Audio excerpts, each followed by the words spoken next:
Hey everybody, what is up? For those of you who don't know me, my name is Liz, and everyone, welcome back to my YouTube channel. So today I am filming a what I learned after a year of living in New York City video. I'm super excited for this. I've been planning it out and everything like that. And all my talking points, I have them all on my phone, so I'll be referencing it throughout the video. For those of you who don't know, I am a professional dancer and I live in New York City.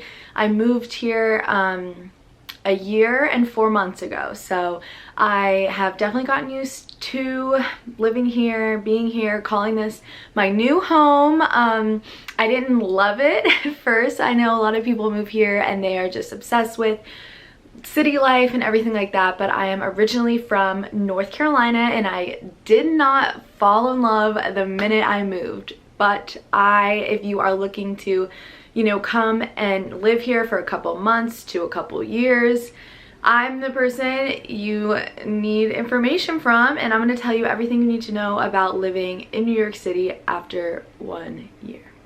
Again, I'm going to be like referencing my phone, so if I'm looking down, that's what I'm looking at, because I wrote down like the points I want to hit on. So I just wanted to like also say that these are in no particular order. I honestly just wrote them. I'm going to be saying them in like the order I wrote them down in.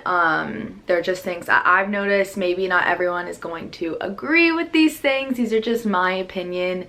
And that's okay. And this is just some stuff that I've learned. So if you are interested, keep on watching. My first point is that walking fast is a way of life, and this is a big one. I'm from North Carolina in the South, and everyone likes to mosey along in the South. Even at school, it's a school in North Carolina, and everyone just leisurely kind of walking to class. Well, in New York City, no one is leisurely walking anywhere. People are going to be zooming by you, whether that's in a car or walking. And if you are visiting, basically you got to keep up with how everyone's walking, or else it will get mad. Don't stop and try to talk to people trying to sell you something. And then I put in quotes, "You'll miss the subway," because there's been so many times, especially when I first moved, this isn't like a thing for me anymore, but I would feel bad if people were like, "Hey, can I talk to you for a second?" or just wanting to like ask you a question, but really they're trying to sell you something. And I would always stop and I would talk to them. One, just don't stop and talk to them. And two, I mean, unless you really want to, but then also two, this subway is so like random, and like also you just don't want to miss the subway, because this subway system is very fragile. So if one thing, like, you could miss your train and then be like, oh, there's another one in 10 minutes, it's not a big deal. But something could get messed up and then you're waiting 30 minutes for the subway to come instead of 10 like you thought. So I would just get to the subway, don't talk to people, get where you're supposed to go ASAP. My next one is to leave to go to the subway at least 15 to 30 minutes before you think you actually need to leave. So this is a really big one. I learned very fast after moving here. When you look on like maps or different apps that are like, oh, you know, you look to see how long it's going to take you to get somewhere. Well, hate to break it to you, but probably going to take you at least 15 to 30 minutes longer, just because you want to give yourself extra time, you know, for walking, and depending on how fast you walk. And also just like the subways can get messed up really easily, and you know, you could look it up, and the subway line that you are going to ride on seems to be on time and all that stuff, and then in the blink of an eye things can change and all of a sudden the subway is delayed. So you definitely want to give yourself extra time. You don't want to be rushing, feeling stressed to get anywhere. At least for me, like, I get really anxious if I feel like I'm gonna be late, or if the subway's going slow, just stuff like that. It's just, the subway is great, but also it's not, because it's kind of unreliable. So just give yourself extra time to get everywhere.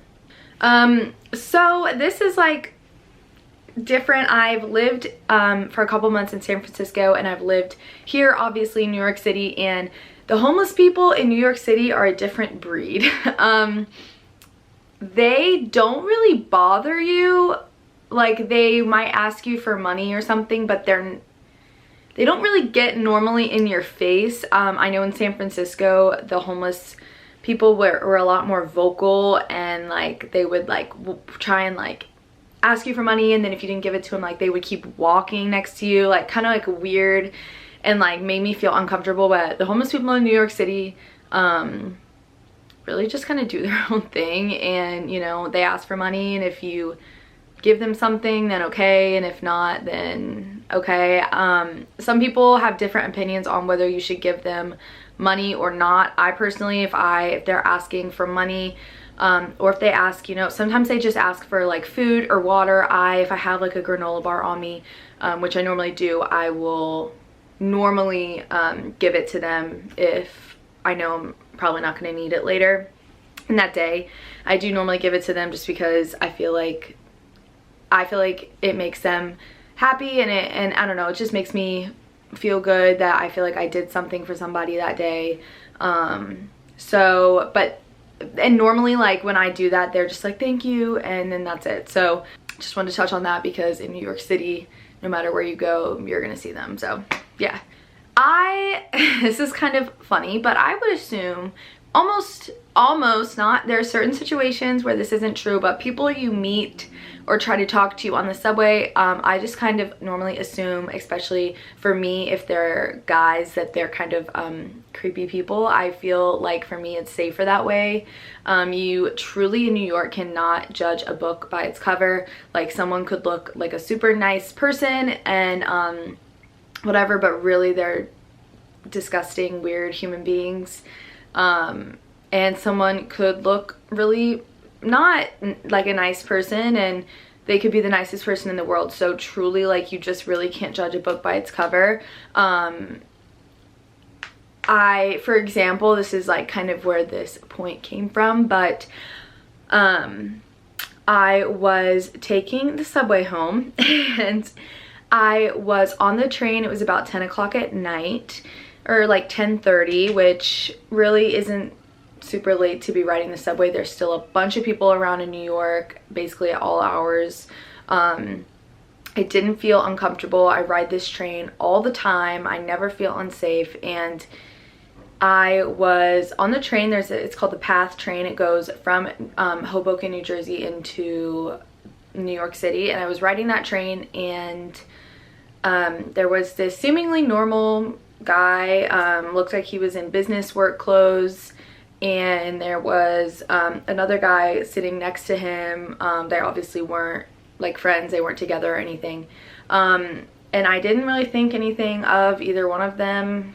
They were just sitting across from me, and the only thing I did notice was like the guy was like on his phone, like kind of going like this, like tilting it up a lot, which I thought was kind of weird. So I noticed it, but I didn't really think anything of it.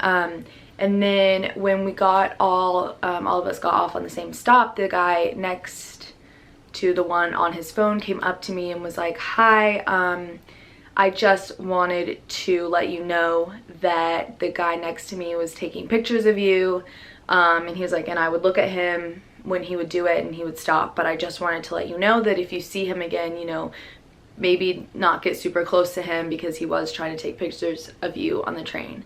And I was like, oh my gosh, thank you so much, like, for telling me, because I had no idea he was doing that. And so this guy looked like he had, I mean, truly, like, this guy looked super normal. Like, he had just gotten off work and in nice business clothes, like really not looking like anything was wrong. He had like a briefcase, like, I mean, he just looks like a normal guy. Like, I didn't think anything of it, and come to find out he was being super creepy and taking pictures of me. So truly, I find that, you know, and I've heard a lot of other stories from friends of mine, you know, when you meet someone at a bar, sometimes they're kind of sketchy and they don't really seem like it while you're there, and then when you leave, I just think that it's better to assume to proceed with caution than to just assume that this person actually is the nice person that they're acting to be, or they may look like they are. So just for me, like, you might want to, you know, just assume everyone, no matter what they look like or sound like or what they're saying to you, proceed with caution until you really get to know them. So yeah. My next one is to avoid Times Square in Midtown at all costs. When I first was visiting New York City, you know, when you come in, normally you go, you know, to Times Square and you see all the like touristy places. Once you live here, like, you really don't feel the need to go to and see those places anymore, and truly it's so crowded and nothing like the other like boroughs and like just like the other neighborhoods in New York City that are so much nicer and cleaner and calmer and stuff like that. And so I personally, if I don't have to go through Midtown or Times Square, like, I'm not going to, because it's not like a pleasant area to walk through. Like, you're always bumping into people and there's people everywhere, and no. And if like someone who lives in New York City actually says that Times Square or Midtown is their favorite place, don't trust them. And anyone that actually lives in New York will tell you that. My next one is to carry an umbrella with you no matter what the weather app says.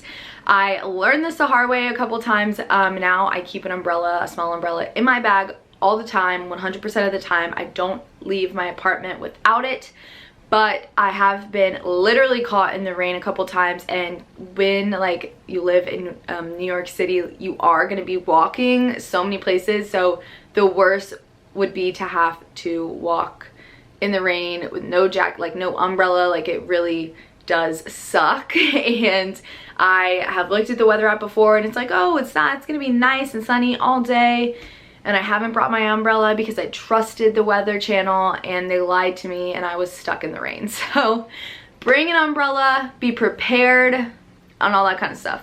I would just say overall to be aware of your surroundings at all times.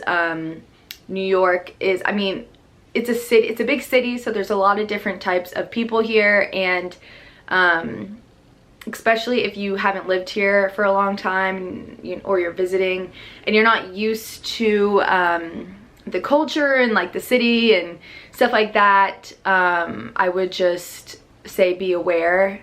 And you know, everyone walks with headphones in the city, which is totally fine because I do that too. However, I do make sure that my volume is low enough to where if there's a siren or someone saying something around me, or I want to be able to like hear that and be aware of what I'm doing, because I don't want to not see an ambulance or something and walk out in front of it and stuff like that. So you just need to like be really aware of not only that kind of stuff, but the people around you and who might be doing weird, sketchy things, because there's a lot of weirdos in New York City.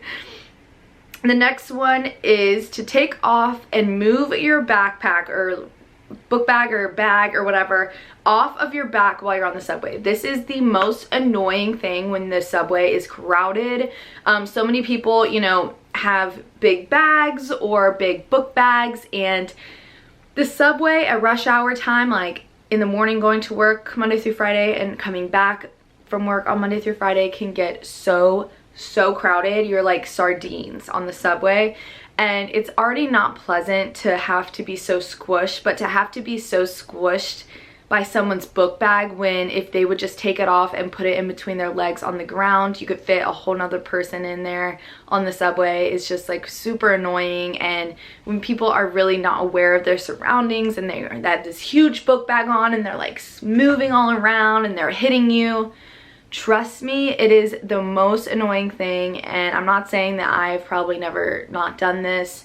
I try to be good about taking my backpack off or my bag and putting it on the ground when the subway is really crowded. I don't normally do that if the subway isn't super crowded, but when it is crowded, just be respectful and mindful of the people around you. I also said to carry your charger, like your phone charger, snacks, water, stuff like that with you at all times, because truly I remember last year, like, the subway system or like some power outage went down and subways were stuck underground for like 6 hours. So if like, you never know when that could happen to you, or you just never know what could happen. So I always like to carry a phone charger with me, whether that's one that I can plug into the wall, or a lot of people have the portable chargers where you can just plug it in. It's like its own power source.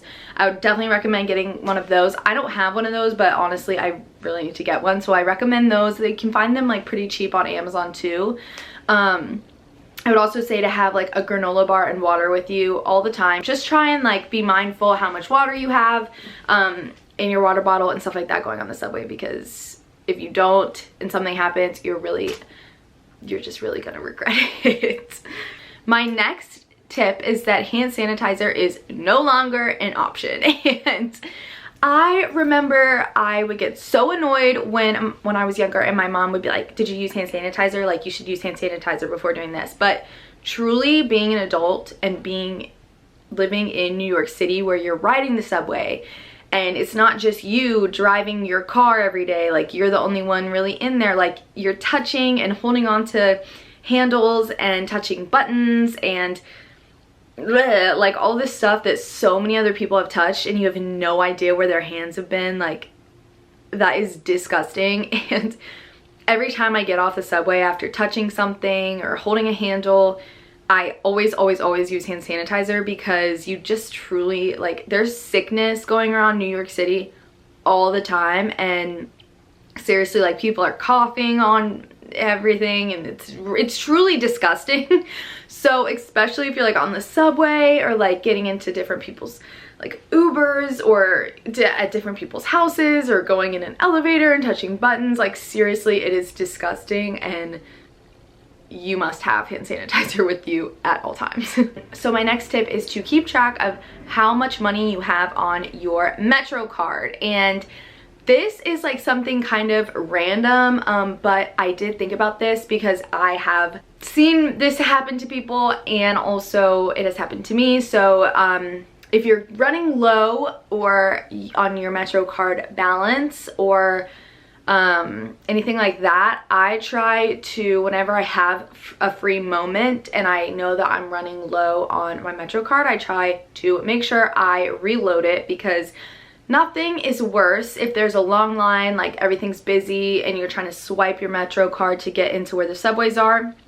Nothing is worse than when it says insufficient funds, and you have to, and you're like holding up the line, and you have to like get out, and then you're in a rush and you're trying to make the subway and you're about to miss your train, but you can't get through, so you have to go and like put more money on your Metro card, and then you try and make your train but you miss it. Like, that is the worst. Trust me. And it's also, it sucks to see someone like running to catch their train and they swipe their Metro card and they just don't have enough money on it. Like, I know the struggle, and it really is not great.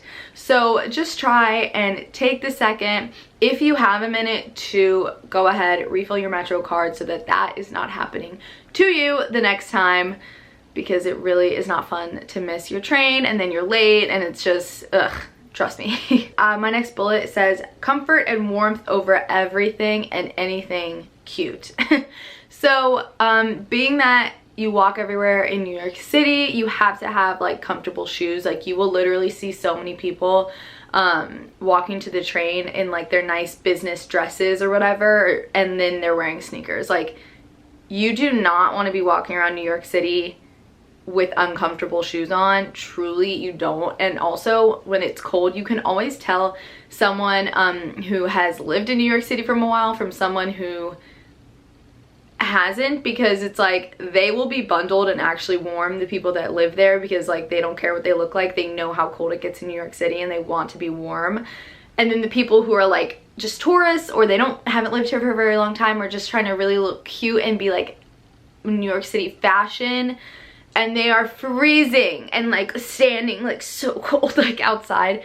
Just be warm and comfortable. I'm all about comfort and all that kind of stuff. So I always worked, I mean, I'm also a professional dancer, so really my job makes it easier for me to, you know, I can wear a sweatshirt and then a big jacket and sweatpants and tennis shoes, and that's an appropriate work outfit for me. Like, it is easier for me, but also I would say to not wear super high heels. Like, my roommate Kayla's in fashion. She wears comfortable like booties she can walk into work. She's not wearing like stiletto heels that are super uncomfortable, but they just look cute because she's gonna be walking everywhere. So you just need to like figure out something cute, you know, and comfortable, because that truly is the worst when you have to walk everywhere and you're uncomfortable and just, it's not good.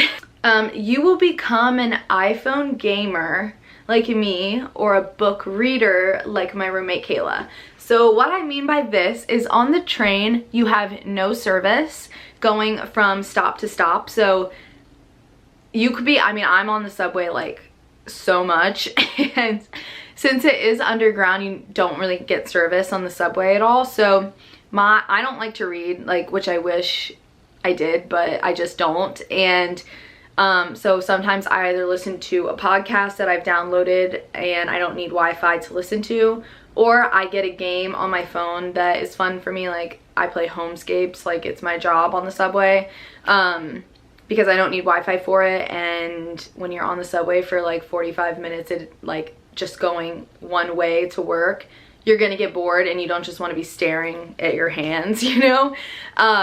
Or a lot of people read books. Like my roommate Kayla, she reads books every time she goes on the train. So you're gonna need something to keep yourself occupied. I know, so like some people that are in school, they'll study on the train, like flashcards, or do homework, but you don't have service. So if you plan on just going on Instagram the whole time you're on the train, it's not gonna happen. You're gonna get really bored. So plan for that. If you like to read, I would definitely recommend reading. You can learn something. Most of the time I do try and listen to podcasts that I've already downloaded, but if I forget to do that, Homescapes it is. So wireless headphones are your friend. This is a big one, because I tried to not get Apple AirPods, and you don't have to have Apple AirPods, but I choose to have them because for so long, for like a whole year, I was like, oh, I don't want to buy those, like everyone has them, I don't want to get them. But I was using wired headphones, and I'm like gone all day, and since I dance and I, you know, work and stuff in the city, I have like a bunch of changes of clothes with me, since, you know, if I take a dance class or a workout class and then I go to work, like I want to be able to change and not be in sweaty clothes. You know, I have dance shoes and my computer a lot of times, and just a lot of stuff to bring. And when you're carrying all this stuff and you get a coffee and you have your water and your bags, like wireless or wired headphones are just like not it. Like you're gonna be pulling things and trying to do things, and they're gonna be coming out of your ears and pulling your phone. Like, it's just a mess.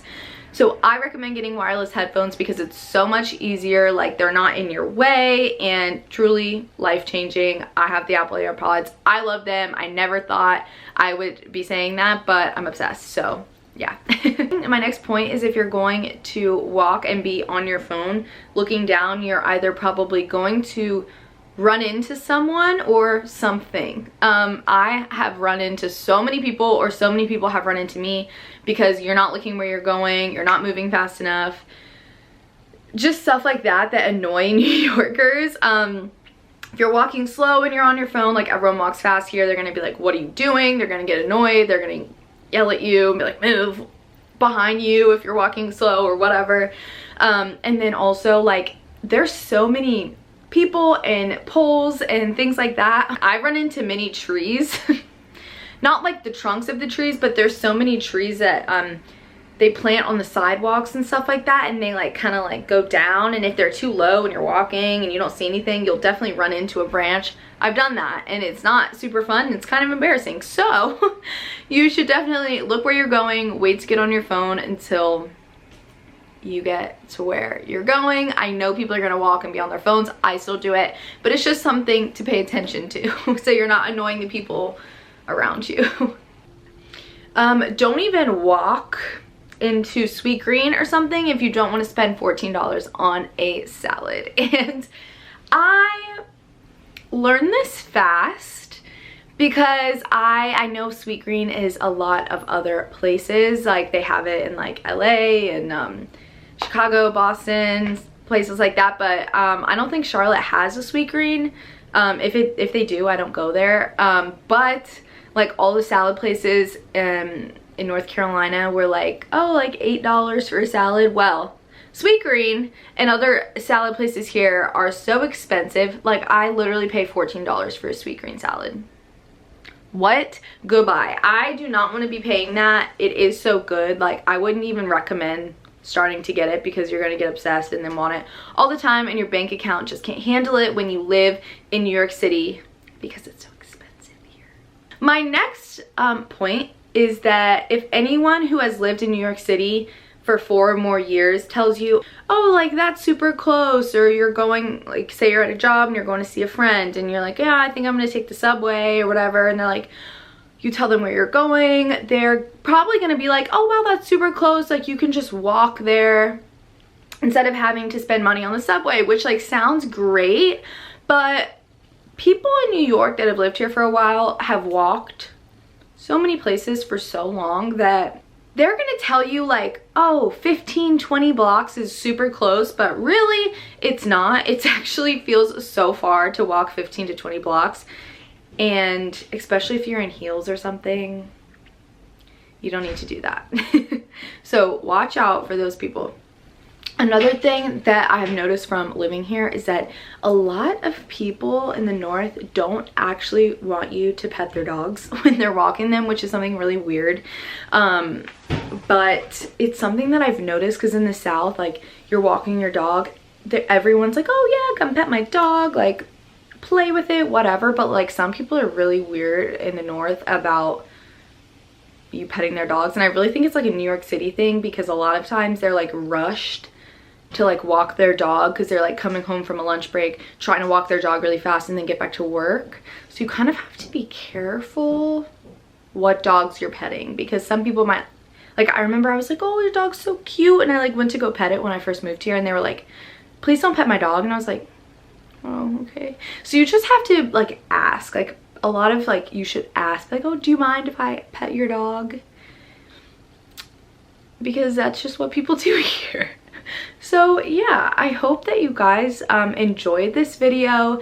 Like I said, I've lived here for over a year, so those are just some things, like some tips, some things I've noticed about living in New York City for over 1 year. So I hope you guys really enjoyed this video. I had really like a lot of fun like coming up with these things and just really thinking back to things that I've noticed for the past year and 4 months. So I hope you guys really enjoyed it. Thank you guys so much for watching this video, and I hope that you guys will comment and like this video and tell me what you guys want to see next. Bye guys.